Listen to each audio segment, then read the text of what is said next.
महाराज जी जैसे पहले मानसिक में राधा नाम जैसे आप तो ध्यान करते थे, लेकिन अब थोड़ा हो नहीं पा रहा मानसिक नाम। कहाँ, क्योंकि भोगों में रत होने पर मलिन बुद्धि हो जाती है तो कैसे होगा। पापवंत कर सहज स्वभाव, भजन मोर ते भाव न काओ। मान लो सत्संग हुआ, उसके प्रभाव से पाप नष्ट हुए, आपका राधा नाम शुरू हो गया, आपने लिखना प्रारंभ कर दिया, फिर पापाचरण कर लियो, मलिन हो गया, हिम्मतें नहीं रह गई। अब पापवंत कर सहज स्वभाव, स्वभाव में ही नहीं आएगा कि मैं भजन करूं। जब अपवित्र मन हो जाता है तो जलन पैदा होती है, भजन की तरफ से अरुचि हो जाती है, सत्संग, शास्त्र स्वाध्याय, नाम जप और उत्तम बातें सब गायब हो जाती हैं और वही संसार अच्छा लगने लगता है। फिर सत्संग होता है तो फिर एक नई चेतना जागृत होती है। इसीलिए सत्संग जरूरी है। जो हम बार बार अपनी वासनाओं में फिसल जाते हैं, हृदय गंदा हो जाता है, सत्संग बार बार उस गंदे हृदय को पवित्र करके उत्साहित करता है भगवत प्राप्ति की। तो अगर हम एक बार गिर गए, दो बार गिर गए, तो हम कोशिश करें हर बार उठने की, तो कभी न कभी भगवान की कृपा से हम निकल जाएंगे। आजकल बच्चे प्रेम विवाह पर ज्यादा विश्वास रखते हैं, ऐसे ही वो शादी का प्रस्ताव अपने माता पिता के आगे रखते हैं। तो इसमें महाराज जी माता पिता को क्या करना चाहिए? माता पिता को बच्चों का साथ देना चाहिए, पर ये निर्णय करते हुए कि कहीं वो बच्चापन में गलती तो नहीं कर रहे हैं। अगर वो गलत है तो उनको समझाने की चेष्टा करें और धर्म के अनुसार। पर अब वो सब धीरे धीरे कलयुगी विलासिता, जहाँ girlfriend, boyfriend, live in relation, अब इनमें कौन सा धर्म रह गया है, या कौन सी जाति पक्ष रह गई है, या कौन सी शास्त्र परिपाटी रह गई, इनमें बोलो। तो हमें लगता है कि बुद्धिमानी इसी बात में है कि तुम सुखी रहो।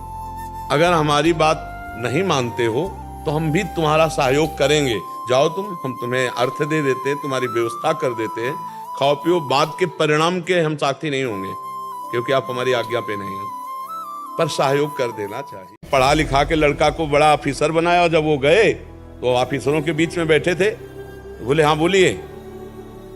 उसके होश उड़ गए कि ना उठा, ना पैर छुआ, ना कुछ। उनके मित्रों का कौन है यार? वो एक कांच ऐसे मार के इनकी लगाए, बोले हमारे गाँव में घर का नौकर है। लौट आया, जब घर आया पैर छूने लगे, बोले नहीं नहीं, उस समय क्या हुआ था, अपने अफसरों के बीच में नौकर थे, कदापि घर में कदम में मत रखना, आज के बाद हमारे लिए तुम हो ही नहीं, चलिए तुम। तो हमारा पूरा जीवन लग गया नौकर बन करके तुम्हें पढ़ा लिखा के, और तुमने साबित कर दिया सबके बीच में कि नौकर हम हैं। पिता कह करके उठकर प्रणाम करने में तुम्हें शर्म लगी।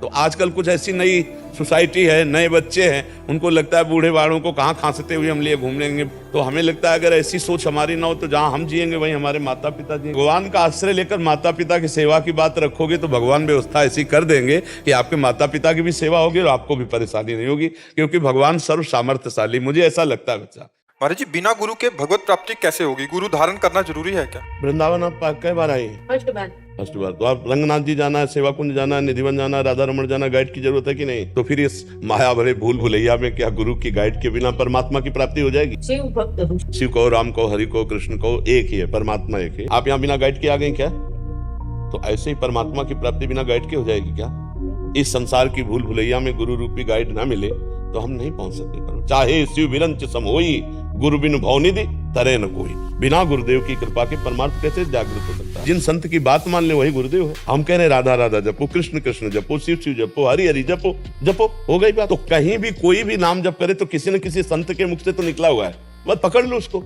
जैसे कहते हैं हम भगवान को गुरु बना करके परमार्थ में चल रहे, तो भगवान तुम्हें डांटेंगे क्या? भगवान तो अनंत जन्मों से तुम्हारे हृदय में गुरु बने बैठे रहे, एक भी बात मानी क्या? वो तो कहते हैं हर गलत काम में कि मत करो, मानता है कोई उनकी बात? तो हमें मानना चाहिए कि गुरु बिनु भवनिधि तरे न कोई।